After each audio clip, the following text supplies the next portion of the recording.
Assalamu alaikum everyone. Welcome to the lecture series of operating systems. मेरा नाम सैयद अली ज़ामिन है। आज जो है हम डिस्कस करेंगे चैप्टर नंबर 1 जो कि है introduction to operating systems. Lecture start करने से पहले मैं बताता चलूँ कि सारे लेक्चर्स जो हैं ऑपरेटिंग सिस्टम्स की जो वीडियो सीरीज़ है ये अवेलेबल होंगे इस यूट्यूब के चैनल पे। ठीक है, इसके अलावा मैं इस पे अपडेट करता रहता हूँ फेसबुक के पेज पर, और अगर आपका कोई क्वेश्चन है तो आप पूछ सकते हैं मुझे ईमेल करके। फेसबुक का पेज इस तरह का होगा और यूट्यूब का चैनल इस तरह का है। जो बुक हम फॉलो कर रहे हैं वो है, उसका नाम है ऑपरेटिंग सिस्टम्स कॉन्सेप्ट। तो बेसिकली जो आज हम चैप्टर 1 स्टार्ट कर रहे हैं वो इसी बुक से लिया गया है, इसी बुक की स्लाइड्स हैं।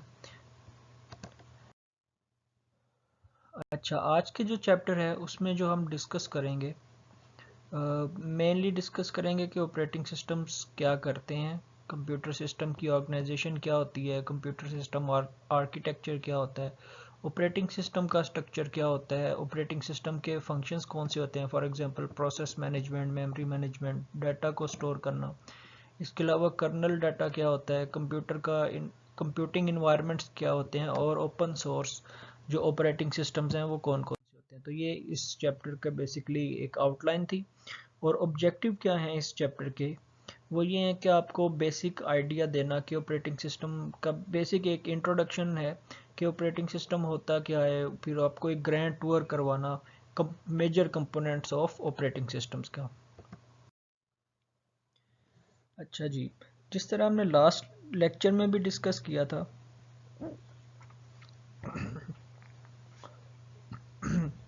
जिस तरह हमने लास्ट लेक्चर में डिस्कस किया था कि ऑपरेटिंग सिस्टम्स क्या होते हैं, तो ऑपरेटिंग सिस्टम बेसिकली एक सॉफ्टवेयर ही होता है जो कि एप्लीकेशन सॉफ्टवेयर के और हार्डवेयर के सेंटर में होता है।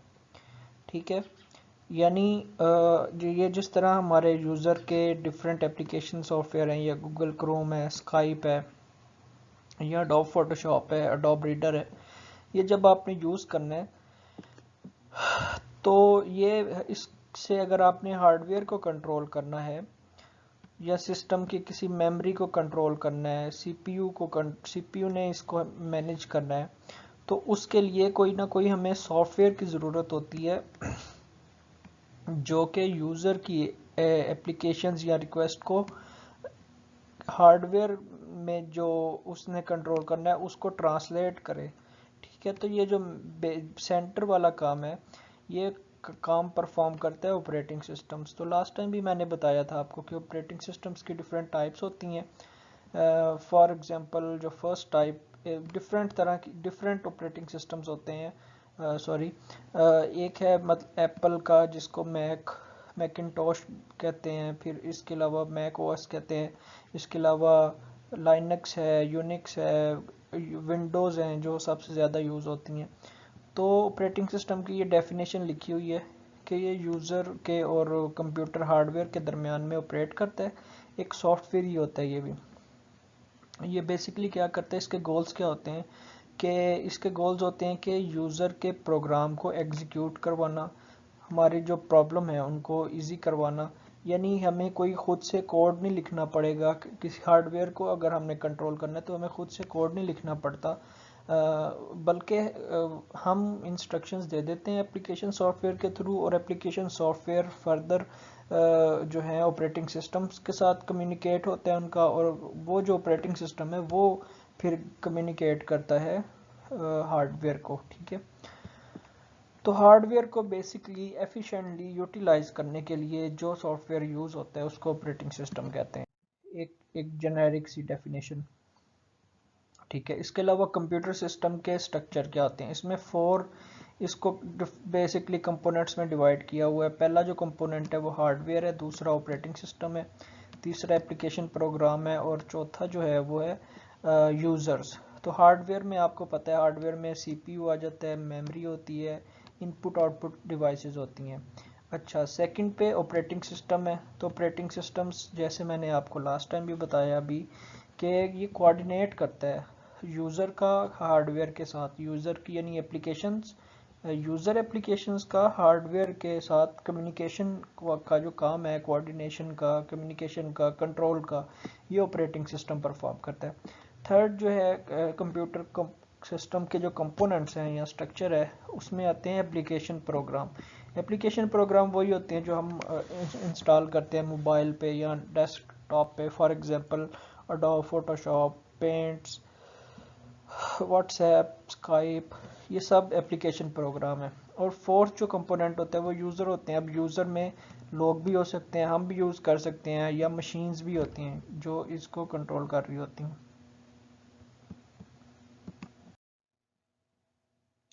अच्छा, जो आपको भी कंपोनेंट्स बता रहा था मैं कंप्यूटर सिस्टम के, उसमें सबसे टॉप लेवल पे होते हैं यूज़र।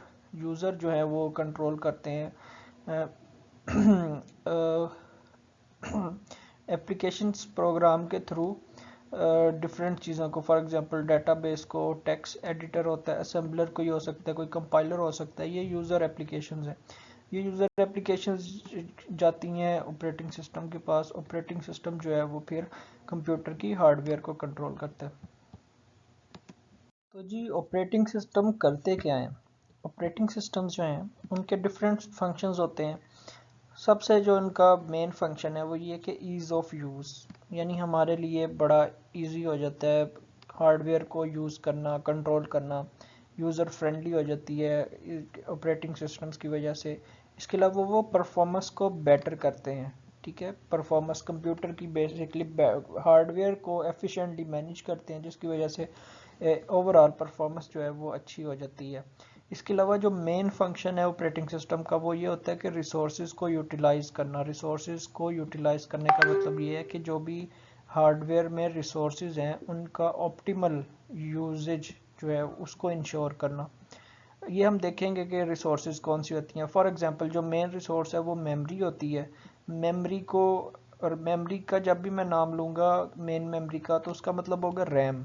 ठीक है, तो रैम को बेटर वे में मैनेज करना, उसको, वो एक हमारी रिसोर्स है, उसको यूटिलाइज करना। अब हमने डिफरेंट प्रोग्राम्स चलाए होते हैं। अब आपने पावर प्रेजेंटेशन चलाई हुई है, आपने गूगल क्रोम चलाया हुआ है, कोई गेम खेल रहे हैं लैपटॉप पे या मोबाइल पे, तो अब एक रैम पे जो भी प्रोग्राम रन होते हैं वो हमेशा रैम पे अपलोड होते हैं, रैम पे लोड होते हैं।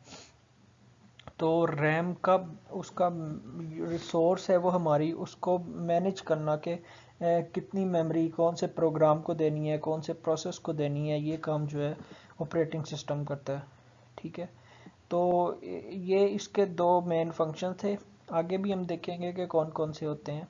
अब जहाँ तो क्यों, अब अगर ज़्यादा एक आप फॉर एग्जांपल आप कंप्यूटर साइंस की लैब में बैठे हुए हैं और वहाँ बहुत सारे सिस्टम्स पड़े हुए हैं, कंप्यूटर्स पड़े हुए हैं, और वो सारे आपस में कनेक्टेड हैं, उन्होंने कोई रिसोर्स शेयर की हुई है, तो उस रिसोर्स का जो भी इन सारे सिस्टम्स ने शेयर की हुई है उसको हैंडल करना, उसको इस तरह मैनेज करना कि सब लोग उसको इजी वे से यूटिलाइज कर सके, इंस्टेड ऑफ के कोई एक जो है यूज़र उस सारा टाइम उसको यूटिलाइज करने में लगा दे, या सारी की सारी रिसोर्स उसको एलोकेट हो जाए और बाकी सीपीयू वाले उसको, उस रिसोर्स को यूज़ ना कर सकें। लेकिन एक यानी इक्वली डिस्ट्रीब्यूट कर देना एक रिसोर्स को कि सब लोग उसको यूटिलाइज कर सकें। ठीक है, अगर कोई सर्वर से रिक्वेस्ट आ रही है सर्वर पे, तो सर्वर ने अपने क्लाइंट्स को किस तरह मैनेज करना है। तो इस तरह मेन जो ऑब्जेक्टिव फंक्शन होता है ऑपरेटिंग सिस्टम का वो यही होता है, रिसोर्सेज की बेटर मैनेजमेंट। अच्छा, अपार्ट फ्रॉम दैट यही है ऑपरेटिंग सिस्टम की डेफिनेशन के रिसोर्स को ना तो सिर्फ वो यूटिलाइज करता है, वही एलोकेशन भी उनकी करता है कि कौन से रिसोर्स को, कौन से प्रोसेस को एलोकेट करना है, किसकी प्रायोरिटी ज़्यादा है। ठीक है, इसके अलावा प्रोग्राम्स को कंट्रोल करता है कि कौन से प्रोग्राम की एग्जीक्यूशन है। प्रोग्राम फॉर एग्जांपल 2 प्रोग्राम चल रहे हैं, 3 प्रोग्राम चल रहे हैं, तो उसने देखना होता है ऑपरेटिंग सिस्टम ने कि किसकी प्रायोरिटी ज़्यादा है, किस प्रोग्राम को कितना टाइम देना है, कितनी मेमोरी देनी है, कि उसको कितनी रिसोर्सेज एलोकेट करनी है। ये सारी चीज़ें जो हैं ऑपरेटिंग सिस्टम परफॉर्म कर रहा होता है। इसके बाद हमने कर्नल की बात की थी लास्ट लेक्चर में भी, ये आपको मैंने बताया था कि हार्डवेयर होती है, हार्डवेयर के ऊपर जो है वो कर्नल होता है। कर्नल जो है ऐसा प्रोग्राम होता है जो कि ऑल टाइम रन कर रहा होता है कंप्यूटर पे, ठीक है। यानी कंप्यूटर पे कोई ऐसा प्रोग्राम जो हर टाइम रन कर रहा होता है उसको कर्नल कहते हैं। तो अब कर्नल को आपने, अगर आपने हार्डवेयर को कंट्रोल करना है तो आपने कर्नल के थ्रू करना है। कर्नल जो है वो एक ऐसा प्रोग्राम है जो हर टाइम रन कर रहा होता है कंप्यूटर में, ठीक है। कर्नल को कंट्रोल करने के लिए या कर्नल को सिस्टम कॉल बेसिकली दी जाती है। सिस्टम कॉल होती है कि आप कोई भी क्लिक करते हैं, फॉर एग्जांपल आप कोई बटन प्रेस करते हैं, आप कोई प्रोसेस ओपन करते हैं, गूगल क्रोम ओपन करते हैं, कोई एप्लीकेशन ओपन करते हैं, तो वो एक सिस्टम कॉल जाती है कर्नल को, ठीक है। कर्नल को उसको करने के लिए आप या तो डायरेक्टली GUI यानी ग्राफिकल यूज़र इंटरफेस यूज़ कर सकते हैं, या आप यूज़ करते हैं शेल, ठीक है। शेल जो आपको लास्ट लेक्चर में भी बताए थे कि कमांड प्रॉम्प्ट अगर आप लिखेंगे तो शेल नज़र आएगा। तो ये होता है कर्नल। अच्छा, आप कंप्यूटर को जब स्टार्ट करते हैं तो आपने पहले कभी देखा होगा कि एक ब्लू स्क्रीन आती थी, वो सारी फाइल्स चल रही होती थी, 60% लोड हो गई, 50% हो गई, 100% हो गई लोड, फिर वो फाइल्स चेक किया करता था। वो बेसिकली रोम पे यानी रीड ओनली मेमोरी पे एक प्रोग्राम होता है जिसको बूटस्ट्रैप प्रोग्राम कहते हैं। बूटस्ट्रैप प्रोग्राम जो है वो सबसे पहले कंप्यूटर को वो क्या करता है बेसिकली, वो ये देखें जैसे ये रोम पे जो है वो परमानेंटली लोड होता है, ठीक है, बूटस्ट्रैप प्रोग्राम, ठीक है। वो क्या करता है कि रीड करता है ऑपरेटिंग सिस्टम को, ठीक है। ऑपरेटिंग सिस्टम जो पड़ी होती है डिस्क पे, वहाँ से रीड करता है, फिर ऑपरेटिंग सिस्टम को लोड करता है रैम के ऊपर, ठीक है, रैम के ऊपर लोड करता है वो। तो ये एक हमारी पूरी रैम है। इस रैम का कुछ देखें मेमोरी जो है वो ऑपरेटिंग सिस्टम ले लेती है, और बाकी जो है वो हमारी यूज़र की एप्लीकेशन प्रोग्राम जो भी हमने प्रोसेस रन करने हैं उसके लिए अवेलेबल होती है। तो बूटस्ट्रैप का ये फंक्शन होता है कि सबसे पहले देखते हैं कि डिवाइसेस सारी सही हैं, कनेक्टेड ठीक हैं, ऑपरेटिंग सिस्टम अवेलेबल है कि नहीं, हार्ड डिस्क जो है वो सही तरह लगी हुई है, यानी जो भी जितनी भी डिवाइसेस हैं उनको आप देखते हैं कि वो प्रॉपर फंक्शन कर रही हैं, सही तरह कनेक्टेड हैं, सॉफ्टवेयर ऑपरेटिंग सिस्टम जो है वो अवेलेबल है कि नहीं है। तो ये बूटस्ट्रैप का काम होता है, ठीक है।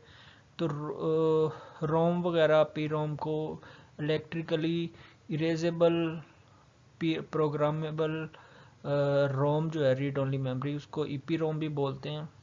तो ये एक फंक्शन होता है बूटस्ट्रैप प्रोग्राम का। इसके अलावा कंप्यूटर सिस्टम की ऑर्गेनाइजेशन क्या होती है, वो बड़ी सिंपल सी है। फॉर एग्जांपल हर एक का तो अपना कंट्रोलर होता है। फॉर एग्जांपल मॉनिटर है तो आपको पता है उसके ग्राफिक कार्ड्स होते हैं, ग्राफिक अडाप्टर्स होते हैं।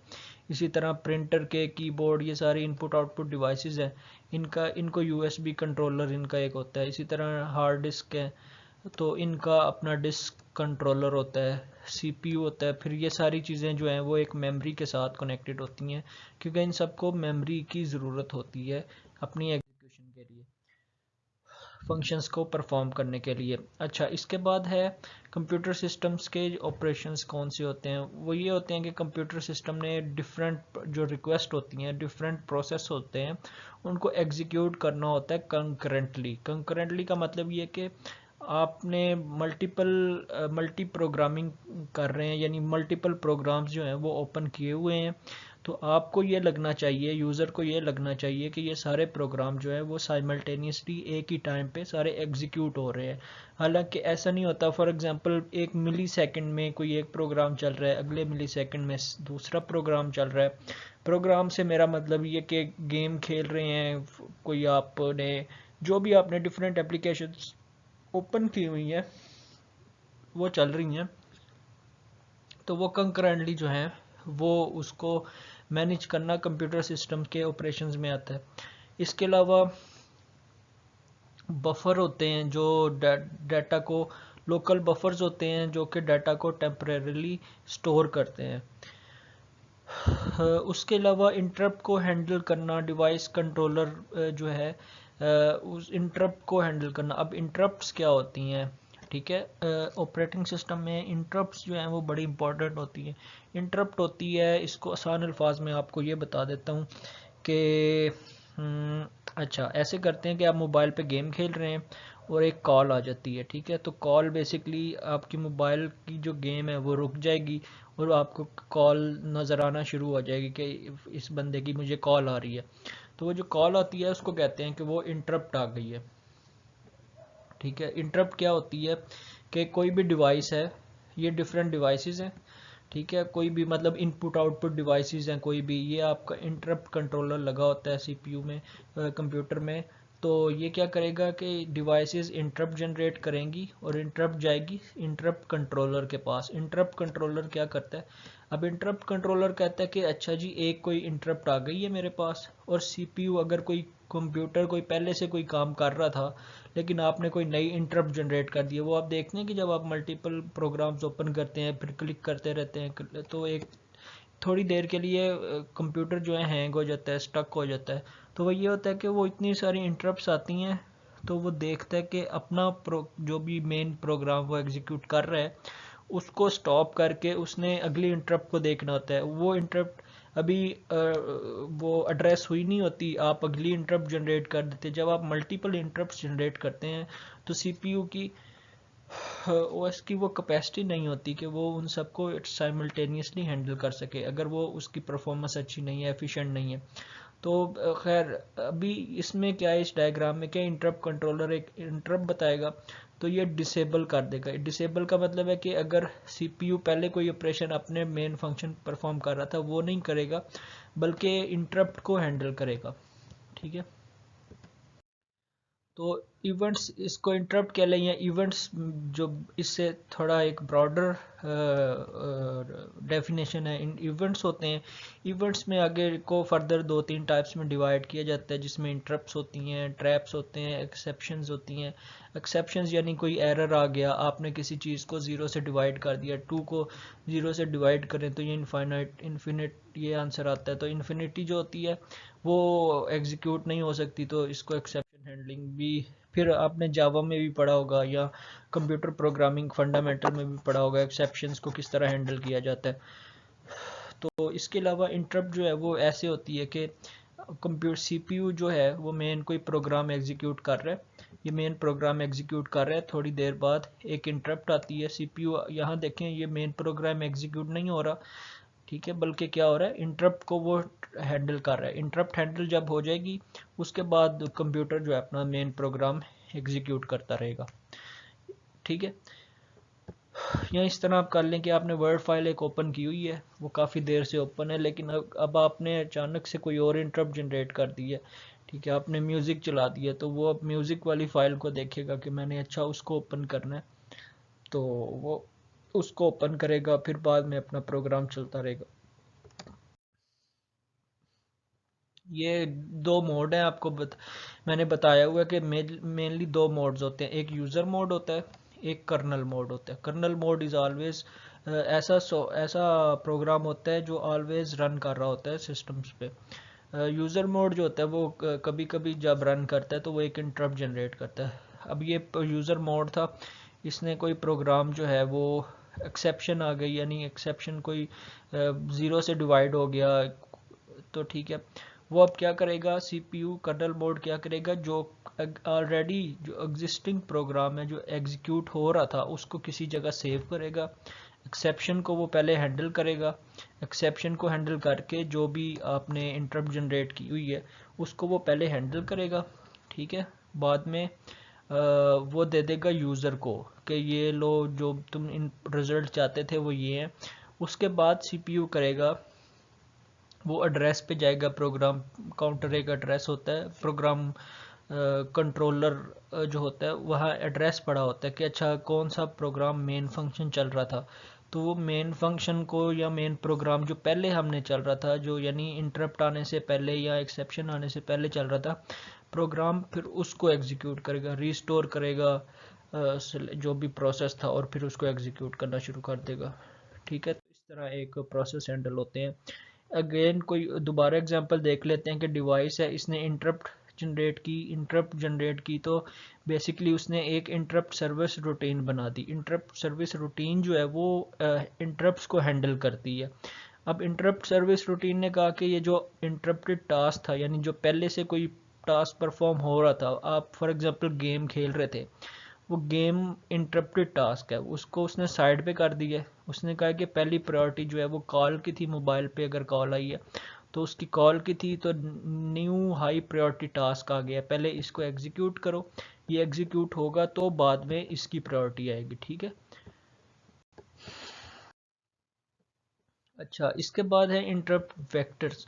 वेक्टर्स होते हैं जिस तरह जब एक इंटरप्ट आती है तो अगर मल्टीपल इंटरप्ट्स आना शुरू हो जाएं, यानी आप मल्टीपल प्रोग्राम्स ओपन करना शुरू हो जाएं, तो इंटरप्ट्स आना मल्टीपल शुरू हो जाए, तो हर इंटरप्ट का कोई ना कोई एड्रेस पड़ा होता है कि अच्छा इस इंटरप्ट का, हर चीज़ का जो भी एग्जीक्यूट होती है ना ऑपरेटिंग सिस्टम पे, उसका कोई ना कोई एड्रेस होता है, उसका कोई पता होना चाहिए कि ये कौन आया है, इसका क्या एड्रेस है, इसकी क्या डिटेल्स हैं।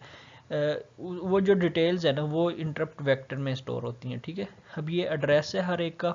एड्रेस का मतलब है कि उसने, आप ये कह लें कि उसने रैम के ऊपर हर एक का एड्रेस स्टोर किया हुआ है। इंटरप्ट वेक्टर में वैसे तो स्टोर होता है, आप ये समझ लें कि हर इंटरप्ट का कोई ना कोई एड्रेस स्टोर किया हुआ है कि अच्छा इस इंटरप्ट का ये एड्रेस है, ये अगर एग्जीक्यूट हो गई है तो ठीक है, अगर नहीं एग्जीक्यूट हुई तो इसको करो, इसका जो भी इसका रिज़ल्ट है वो रिटर्न करो और नेक्स्ट इंटरप्ट पे मूव करो। तो ये इंटरप्ट्स की डिफरेंट टाइप्स बनी हुई हैं, ये उनके डिफरेंट एड्रेस है। इस सारे को जो बोलते हैं वो बोलते हैं इंटरप्ट वेक्टर। ठीक है। ऑपरेटिंग सिस्टम वो कहता है कि इंटरप्ट ड्रिवन है, यानी ऑपरेटिंग सिस्टम इंटरप्ट पे काम करती है, इंटरप्ट्स आती हैं, इंटरप्ट्स को वो हैंडल करती है, ऑपरेटिंग सिस्टम इस तरह फंक्शन परफॉर्म करती रहती है। अच्छा, इंटरप्ट हैंडलिंग के जो हैं वो दो मेथड होते हैं, एक होता है पुलिंग और एक होता है वेक्टर्ड। ठीक है। इंटरप्ट्स को हैंडल करने के, कोई भी इवेंट आता है उसको हैंडल करने के दो मेथड होते हैं, एक मेथड को पुलिंग बोलते हैं और एक को बोलते हैं वेक्टर। अब देखते हैं पुलिंग क्या होता है। फॉर एग्जांपल 3 डिवाइसेस हैं, ये मैं डिवाइसेस बना रहा हूँ और ये एक सीपीयू है। अच्छा, पुलिंग में ये होता है कि ये सीपीयू जो है वो देखता है कि, या माइक्रो कंट्रोलर कह देते हैं इसको, एमसीयू लिख देते हैं, ये हैंडराइटिंग का थोड़ा ऐसी है मेरी। अच्छा, एमसीयू माइक्रो कंट्रोलर है, ये एक डिवाइस है ए, ये डिवाइस बी है और ये डिवाइस सी है। ये देखते कि इस डिवाइस ने कोई मुझे काम कहा था, इसने अगर इसने काम कहा था तो मैं उस काम को एग्जीक्यूट कर देता हूँ, अगर इसका काम एग्जीक्यूट हो गया तो ठीक है, नहीं हुआ तो एग्जीक्यूट कर लेते हैं, फिर इसके बाद ये डिवाइस बी को देखेगा, इसी तरह डिवाइस सी को देखेगा। इस मेथड को बोलते हैं पूलिंग। ठीक है। और इंटरप्ट्स क्या होती थी, हमने अभी देखा है। इंटरप्ट्स होती थी कि सीपीयू काम कर रहा है, ये एक सीपीयू है, यहाँ कोई डिवाइस थी ए, यहाँ कोई डिवाइस बी थी और यहाँ डिवाइस थी सी। ठीक है। सीपीयू वेक्टर में क्या होता है, वेक्टर्ड इंटरप्ट में, कि ये डिवाइस जो है वो इंटरप्ट करती है और सीपीयू को कहती है कि ये मेरा काम है और ये अपना जो भी तुम मेन प्रोग्राम चला रहे थे उसको ख़त्म करो और बल्कि मेरी इंटरप्ट को हैंडल करो। ठीक है। तो इंटरप्ट को हैंडल दो तरह से किया जाता है, ये देखने बिल्कुल ऑपोजिट एक तरीका है। इसमें ये होता है कि इसमें अगर डिवाइस ए का सिर्फ काम है, यानी बी और सी का कोई काम नहीं है, तो ए जो है वो बस इसको बताएगी। यानी अगर आप एक कोई काम करने वाले हैं, 3 लोग आपके सामने बैठे हुए हैं, ठीक है, 2 लोगों को कोई काम नहीं है आपसे, एक बंदे ने आपको बार बार कहना कि ये मेरा काम है, ये मेरी फाइल पे साइन करो, कोई भी काम है उसको आपसे, तो वो आपको कह रहा है, इस तरह आपका टाइम कम कंज्यूम हो रहा है एज़ कम्पेयर टू कि आप बैठे हो, आपके सामने 3 लोग हैं, आप बारी बारी हर एक से पूछें, 3 लोग हैं ए बी और सी, ए से पूछें तुम्हारा काम हो गया है, अगर हो गया तो मैं कर देता हूँ, नहीं हुआ तो, अगर हो गया तो ठीक है, अगर नहीं होता तो मैं कर देता हूँ, फिर आप बी से पूछें, फिर इसमें एक साइकिल लगेगा, फिर सी से पूछें उसमें साइकिल लगेगा। तो आप देखेंगे पूलिंग में जो है ना वो टाइम ज़्यादा लगता है, साइकिल्स ज़्यादा रिक्वायर्ड होते हैं एज़ कम्पेयर टू वेक्टर। इसमें अगर ए बी सी किसी को काम नहीं है तो इन्होंने इंटरप्ट करना ही नहीं है। लेकिन पूलिंग में क्या है कि इसने 3 साइकिल्स आया कर देने हैं, और उन 3 साइकिल में ये भी नहीं हमें पता कि किसी डिवाइस का काम है भी है कि नहीं भी है। ये आगे मैंने डिफरेंस दिया हुआ है इंटरप्ट में और पुलिंग में क्या डिफरेंस होता है। जो जो जिस तरह मैं बता रहा था कि इंटरप्ट में ज़्यादा साइकिल्स जो हैं वो वेस्ट नहीं होते, बल्कि पुलिंग में वेस्ट होता है टाइम का, साइकिल्स का वेस्ट होता है। तो इंटरप्ट जो है वो किसी भी टाइम हो सकती हैं, और ये जो है पुलिंग रेगुलर इंटरवल पे होती है। हर 3 सेकंड बाद वो एक डिवाइस से पूछेगा, दूसरे सेकंड पे दूसरी बी से पूछेगा, तीसरे सेकंड में तीसरी से पूछेगा यानी सी से पूछेगा।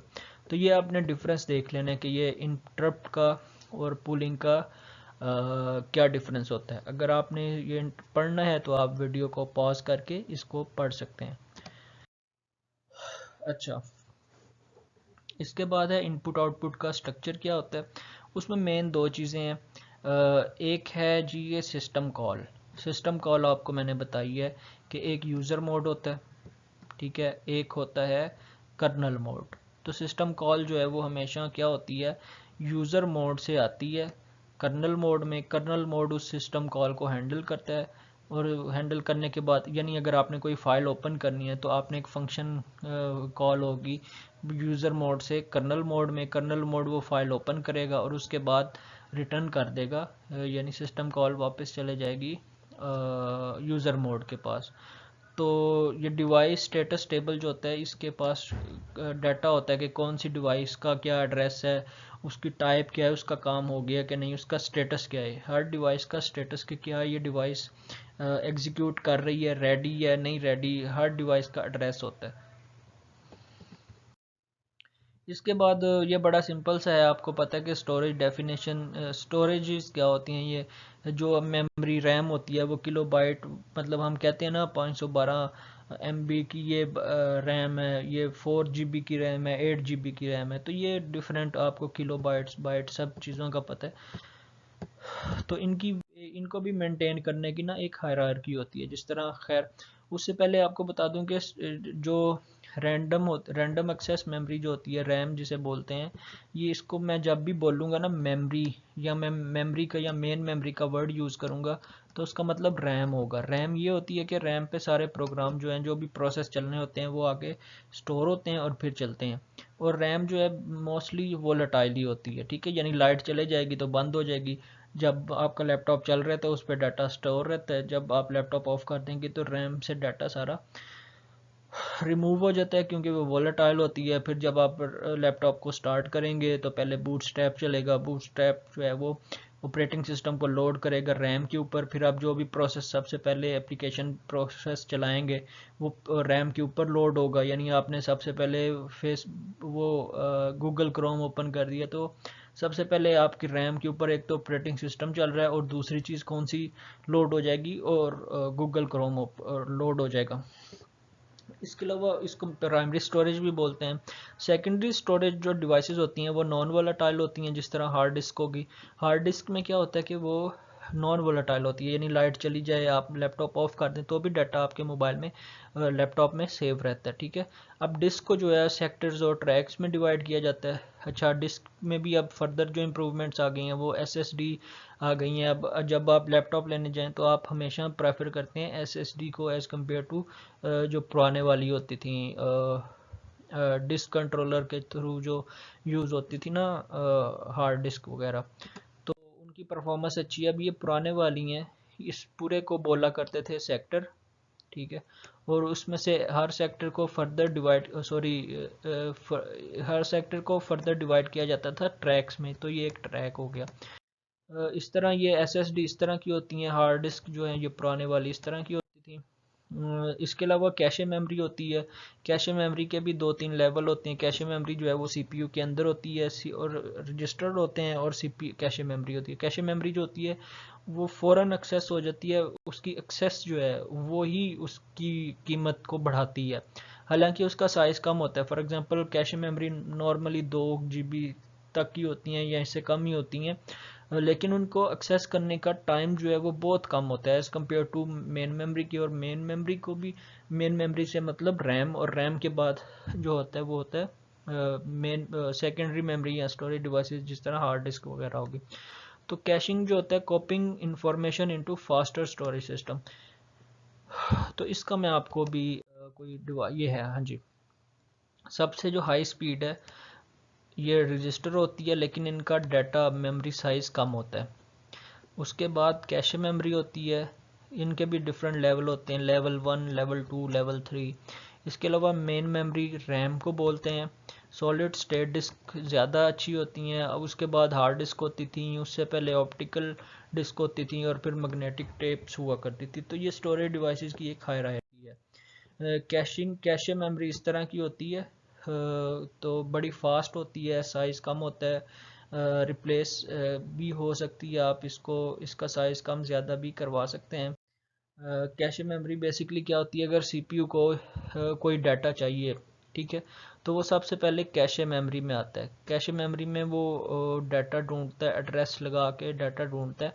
कैशे मेमोरी में ना मिले फिर वो मेन मेमोरी पे जाता है, मेन मेमोरी पे ना मिले वो फिर जाता है हार्ड डिस्क पे। तो इस तरह डाटा को स्टोर एक्सेस किया जाता है ताकि जल्दी से जल्दी डाटा को एक्सेस किया जा सके। तो ये एक हायरार्की होती है डाटा को फाइंड आउट करने की। तो आज का लेक्चर ये था, ये चैप्टर वन हाफ कवर हो गया। अगले वीडियो लेक्चर में चैप्टर 1 को कंप्लीट कर लिया जाएगा। तो तब तक के लिए अल्लाह हाफिज़।